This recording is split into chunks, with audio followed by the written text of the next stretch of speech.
আসসালামু আলাইকুম প্রিয় দর্শক বন্ধুরা, সবাই কেমন আছেন? আশা করি সবাই ভালো আছেন। তো আজকে আপনাদের কিছু প্রশ্নের উত্তর দেওয়ার জন্য চলে আসলাম। তো ভাবলাম আপনাদের প্রশ্নের উত্তর তো মাঝে মাঝে দিই, কিন্তু এই প্রশ্নের উত্তরটা আপনাদের আর দেওয়া হয় না। আসলে আপনারা যারা আমার পুরাতন ভক্ত যারা আছেন, এখন যারা আমার ভিডিওগুলো দেখেন, বেশিরভাগ নতুন যারা মনে করেন যে আমি হয়তো কিছুদিন হলো ভিডিও শুরু করছি। হ্যাঁ, আমি কিছুদিন হলে নিজের জায়গা থেকে ভিডিও শুরু করছি, কিন্তু আমি আগে অন্যদের সাথে ভিডিও করতাম। যেমন ধরেন এই পাবনা জেলাতে অনেক মিডিয়া ছিল, তার মধ্যে কিছু কিছু মিডিয়ার সাথে আমি কাজ করতাম। যেমন জ্যাকি ভাই ছিল, তারপরে হচ্ছে কামরুল ভাই, মামুন ভাই, যাই হোক মেজো টিভি, তারপরে ছোট টিভি, এরা হচ্ছে কামরুল ভাই, মামুন ভাই। এরপরে আর এক ছিল, আরও অনেক ছিল। ঠিক আছে। তো এখন কেন আপনাদের পুরান দর্শকের প্রশ্ন আমাকে সবসময় মেসেঞ্জারে করেন, এখন কেন তারা আসে না, কিংবা কামরু ভাই কেন আসে না, মামুন ভাই কেন আসে না, জ্যাকি ভাই কেন আসে না, ইসমাইল ভাই কেন আসে না, মানে যারা যারা আমার সাথে ভিডিও করতো তারা তারা কেন আসে না, এটাই আপনাদের প্রশ্ন। এবং আমি কেন গান করি না আগের মতো। আসলে একটা জিনিস বোঝেন যে যদি কেউ আসে, ওখানে যদি কেউ 5 টাকা লাভ না থাকে, আপনার একটা হাট বাজারেই বোঝেন যে ব্যবসা করতে গেলে কিন্তু ব্যবসার লাভ থাকতে হয়, তাহলে কিন্তু সেই ব্যবসাটা তার ভালো লাগে বা সে দ্বিতীয়বার সেই ব্যবসাটা করতে যায়। ঠিক এখনকার মিডিয়াতে যারা আছেন, যারা কাজ করছে বা আমিও কাজ করছি, আমি নিজেও কাজ করি, তো আমি জানি ইউটিউব ফেসবুক সম্পর্কে আমি জানি। আমার ফেসবুক পেজে কিন্তু এখনও মনিটাইজেশন দেয়নি। ঠিক আছে, ওটা তো এমনিতে ভালোবাসার জন্য কাজ করি। আর ইউটিউবে ভিউ তো নাই, দেখেনি তো 1000, 2000, 1200, 1300 ভিউ হয়। তো সেখানে তো কোনো রকম টাকা পয়সা নাই। ঠিক তেমনিও তাদেরও ইউটিউবে এখন ভিউ নেই, তাদের ফেসবুকে এখন ভিউ নেই। সব কিছুই এখন ডাউন, এক কথায় এখন ইনকাম একদম নেই কারণ এখন ইনকাম করতেছে যারা নতুন, যারা নতুন আছে, যারা যারা অনেক বড় বড় সেলিব্রিটি, তারা এখন মনে করেন যে তাদের কম বেশি ইনকাম আছে, অত ডাউন নাই। তো ফেসবুকের ইনকাম কেমন বলে আমি এটা কখনো দেখেই নেই, আর কখনো দেখবো কি না জানি না, তবে আশা আছে যখন দেখব তখন আপনাদেরকে জানাবো। এজন্য তাদের কোনো ইনকাম নেই দেখে আমার কাছে আসে না। বিশেষ করে আমিও গান টান ওইভাবে বলতে পারি না, এই জন্য আসে না। বললাম, যেই জিনিসের দাম কমে যায় সেই জিনিস কিন্তু মানুষ কমই নেয়, কারণ সেই জিনিসের স্বাদ একবার টের পায়, পরবর্তীতে ভাবে ওই একই স্বাদ। ঠিক আছে।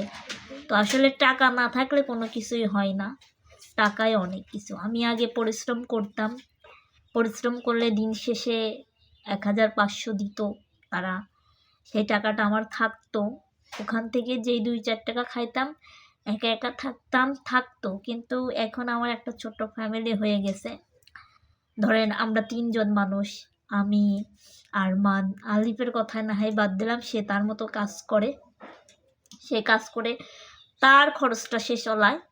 কিন্তু আমার ছেলেটা আছে, ভেবেছিলাম যে হয়তো এভাবেই থাকবো, কিন্তু অনলাইনের যে অবস্থা, এভাবে তো থাকা যাচ্ছে না। এখন ধরেন যে জায়গা মানুষ, আপনার ধরেন 2জন মানুষ আগে ভিডিও করতো, 5জন মানুষ দেখতো, কিন্তু এখন 5জনের মধ্যে 3জন মানুষ ভিডিও করে, 2জন মানুষ দেখে। তো সেই 2জন দেখতে মধ্যে ওই 3জন ভিডিও করে, ওই 3জনের দেখে আবার সেই 2জনও কিন্তু শুরু করে। তো যদি এত কন্টেন্ট ক্রিয়েটার, এত যদি ইউটিউবার, এত ফেসবুকার যদি থাকে, তাইলে মানুষের ইনকাম কোথায় আর ভিউ কোথায় থাকে কোন? এত ভিউ ইউটিউবার কোম্পানি দিবে কন্টেন্ট, ফেসবুক কোম্পানি দিবে কিনতে। একটা ভিডিও ছাড়লে টিকটকে, এই যে টিকটক মানুষ বিনোদনের জায়গা, এখানে কিন্তু কোনো টাকা পয়সা কিচ্ছু ইনকাম হয় না, তাও কিন্তু মানুষের আইডি ভরি ভরি। সাপোর্ট করবেন, সাপোর্ট করলে সাপোর্ট পাবেন, এগুলাই। ঠিক আছে। তো আমি এই জন্য আসলে মিডিয়াতে কাজ বাজ এখন হচ্ছে না, আর হবে কি না, তবে আমার আর ইচ্ছা নাই। তো যদি কেউ পাশে এসে দাঁড়ায় তাহলেই দাঁড়াবে, আর সারা জীবন একজনের পাশে কেউ থাকে না, নিজেকেও কিছু করে খেতে হয়। আপনারা অনেকেই যখন আমার কামরুল ভাই, মামুন ভাই বা অন্য অন্য মিডিয়ারা আসছে, তখন আপনারা কত কথা বলছেন, কি মনে আছে? পুরাতন যারা তাদেরকে বলতেছি, আপনারা বলতেন যে লতা ছাড়া কি কেউ নাই, খালি লতাকে নিয়েই কাজ করেন, খালি লতা লতা লতা। তো লতা এখন বাতিল হয়ে গেছে, তাদের তো মনে শান্তি হয়েছে, ঠিক আছে। কিন্তু কিছু কিছু মানুষ এমন আছেন যে এরকমভাবেও কথা বলেন যে আমি ভিক্ষা করি, হ্যান করি। আমার মায়ের কয়েকদিন আগে একটা ভিডিও ছাড়লাম, 2 দিন আগে। তো আমার মায়ের যেটা হয়েছে আমি সেটা সত্যি কথাই বললাম, কিন্তু আপনারা ওইটা মাইন্ডে ধরলেন। আপনাদের মা যদি হতো তাহলে কি আপনারা ধরতে পারতেন? আমার আপনাদের সাথে মিথ্যে কথা বলে কোনো লাভ নেই। যে আমার ওই মিথ্যে কথা বলে ভিডিও বানায়, সেই ভিডিও থেকে টাকা আসতেছে ফেসবুক থেকে, সেটা নিয়ে আমি করতেছি। আমি যেটা রিয়েল কথা আপনাদের মাঝে তুলে ধরি, বুঝছেন? আমার জীবন কাহিনী অন্যরকম, মিথ্যে কথার আশ্রয় আমার কাছে নাই। যেটা সত্যি কথা ওইটাই বলবো, বুঝছেন? তো সত্যি কথা বলছি দেখে আপনারা অনেকেই অনেক রকম বাজে কমেন্ট করেছেন, তাও আমার মাকে নিয়ে ভিডিও বানাইছি সেই জন্য। তো যার মা সেই বুঝে। আজকে যদি আমার একটা ভাই থাকতো বা বাপ থাকতো, তাহলে কিন্তু আপনাদের বলতাম না, বুঝছেন? আপনাদেরকে বলতাম না, হয়তো বাই মিডিয়ার জগতেও আসতাম না যদি ভাত দেওয়ার মানুষ থাকতো।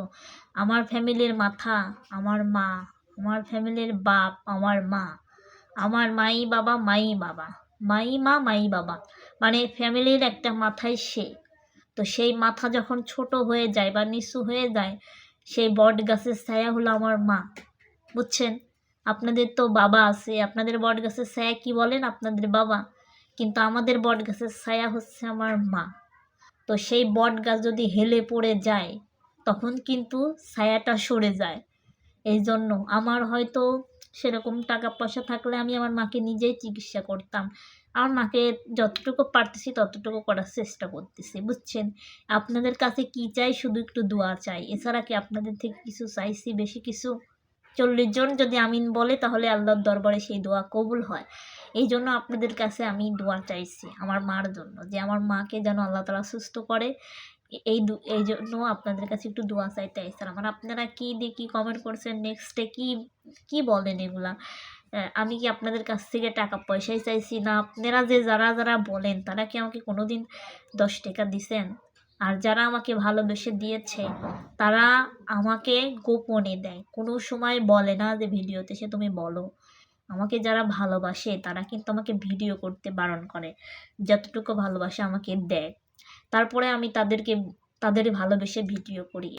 আর আমি যদি স্বাভাবিক সুস্থ হইতাম তাহলে তো একটা জায়গায় কাজ করলে তাহলে আমার মাকে আমি হেল্প পারতাম, কিন্তু কাজ তো করতে পারি না, বুঝছেন? এই এই যে আজকে একটা সন্তানের মা হইছি, কিভাবে ঠিকভাবে শুয়ে ঘুমায় সেই ঘুমটা আমি লতা দিতে পারিনি, কষ্টে কষ্টে রাত পোহায়, বুঝছেন? কারণ আমার যে সমস্যা, এই সমস্যা যার আছে সেই বোঝে। তো যাই হোক, আপনারা তো অনেকেই অনেক রকম কথা বলেন। তো আমি এখন আর মিডিয়ার জগতে কাজ করি না যে সেই মিডিয়ার থেকে আমাকে টাকা দিবে আমি সেই টাকা দিয়ে করব। তো যাই হোক, আপনারা তো জানেনই জোসনাপা সবসময় আমাকে হেল্প করে থাকে। তো আপনারা অনেকেই জানতে চাইছেন যে আমার কী জন্য হেল্প করে, আর আমি সমস্যার কথা বলি, সেই সমস্যা কী সমস্যা এটা আমি আপনারা কমেন্ট করলে আপনাদেরকে আমি ডিরেক্টলি দেখা দেবো। যদিও বা দেখাইছে অনেকবার, অনেকেই দেখেননি, তো অনেকজন প্রশ্ন করেন এভাবে। তো যাই হোক, আপনাদেরকে আমি অন্য ভিডিও অবশ্যই দেখাবো যে আমার কি সমস্যা, কী জন্য আমি এটা বলি, ঠিক আছে? আসলে সবাই সামনাসামনি ভালো দেখা গেলে যে সে ভালো তা না, বুঝছেন? এটাই। তো আপনারা সবাই ভালো থাকবেন, সুস্থ থাকবেন, সবার প্রতি দোয়া। আর আমি কি জন্য মিডিয়াতে কাজ করি না সেটা তো আপনাদের বললামই। তো সবাই ভালো থাকবেন, সুস্থ থাকবেন। নতুন কোনো ভিডিওতে আবার দেখা হবে। আল্লাহ হাফেজ।